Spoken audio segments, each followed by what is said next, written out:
మొదటి క్వశ్చన్, భారతదేశంలో రాగి గనులకు ప్రసిద్ధి చెందిన ప్రాంతం ఏది? దీనికి రైట్ ఆన్సర్ వచ్చేసి ఖేత్రి. ఓకే, ఈ ఖేత్రి ప్రజెంట్ ఏ రాష్ట్రంలో అంటే ఇది రాజస్థాన్ రాష్ట్రంలో ఉన్నది. ఓకే, ఇది భారతదేశంలో రాగి గనులు కాపర్ మైన్స్కి ప్రసిద్ధి చెందింది. నెక్స్ట్ క్వశ్చన్, భారతదేశంలో వరి సాగుకు కనీసం ఎంత వార్షిక వర్షపాతం అవసరం? దీనికి రైట్ ఆన్సర్ వచ్చేసి 100 సెంటీమీటర్ల కంటే ఎక్కువ.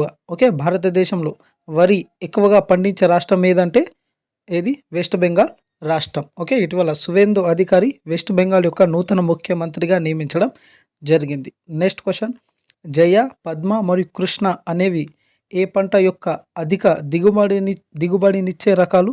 దీనికి రైట్ ఆన్సర్ వచ్చేసి వరి.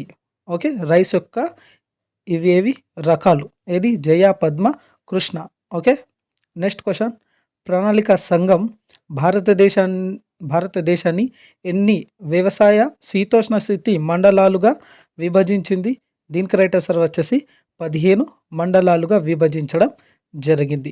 నెక్స్ట్ క్వశ్చన్, ప్రపంచ హరిత విప్లవ పితామహుడు, ఫాదర్ ఆఫ్ గ్రీన్ రెవల్యూషన్ అని ఎవరిని పిలుస్తారు?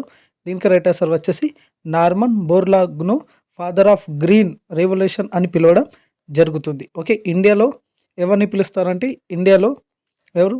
డాక్టర్ ఎంఎస్ స్వామినాథన్ను ఏది హరిత విప్లవ పితామహుడుగా పిలవడం జరుగుతుంది. ఇలాంటి వీడియోల కోసం మా ఛానల్ని సబ్స్క్రైబ్ కూడా చేసుకోండి.